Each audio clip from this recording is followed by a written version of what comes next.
My name is Ricky Underwood, and today I will be talking about longevity approaches, comparing a biotechnical approach and a cultural approach. I should first start by explaining what longevity means. In this video, I'll be using longevity to describe the process of expanding one's lifespan, and in some cases, de-aging. The first longevity process I want to talk about is the Silicon Valley approach. This is a process characterized by biotechnology, and one of the main players in this space is tech billionaire Brian Johnson. In May of 2023, Brian Johnson facilitated what is accepted as the first transgenerational plasma swap. He, his 17-year-old son, and his father swapped blood plasma in order to restore their youth. This is part of Brian Johnson's Blueprint project, where he has invested millions of dollars in order to create an anti-aging protocol. At the time of writing, Brian Johnson claims that in the tweet that there were no benefits that were detected from this procedure. But where did this blood swapping idea even come from?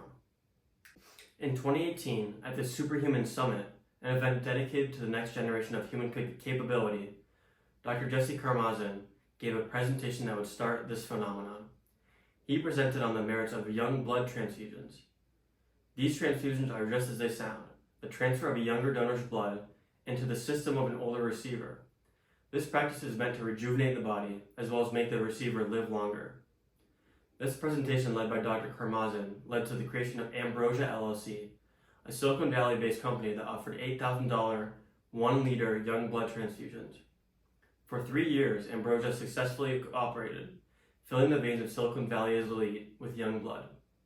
In 2019, Ambrosia was dissolved after a warning from the FDA about such treatments, stating that there was no scientific validity and that there is no evidence of effective anti-aging. But why the obsession with longevity? In the case of Silicon Valley elite, I believe that this microculture's main driver is control.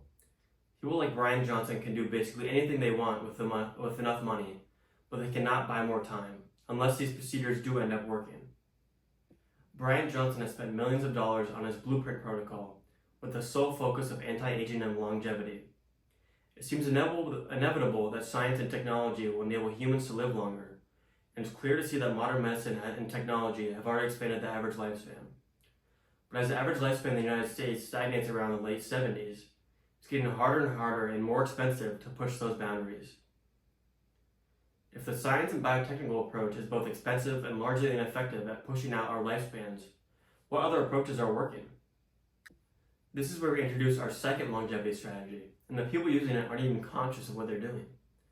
Blue zones are characterized by their exceptionally long lifespans of their inhabitants, who consistently reach ages of over 100 years old. There are currently 5 places labeled as blue zones: Icaria, Greece; Sardinia, Italy; Okinawa, Japan; Nicoya Peninsula, Costa Rica; and Loma Linda, California.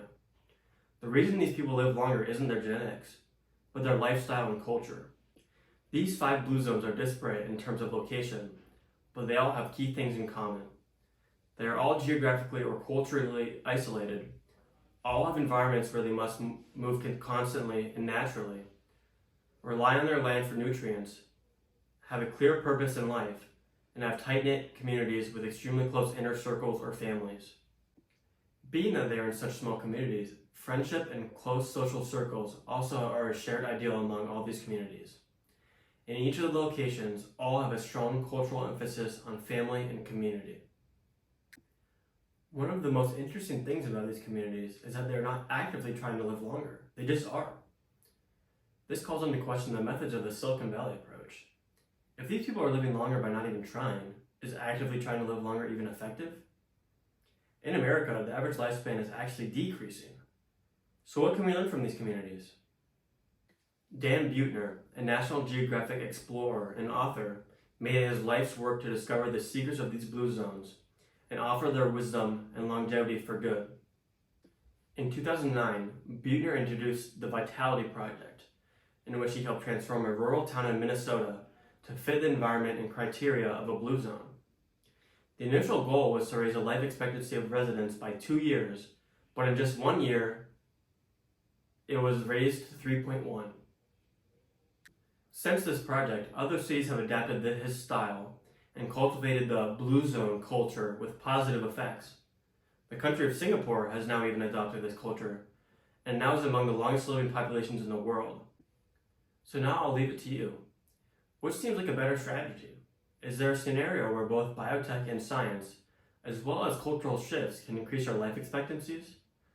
What does the longevity of people in blue zones say about our current economic and social conditions in America? Thank you.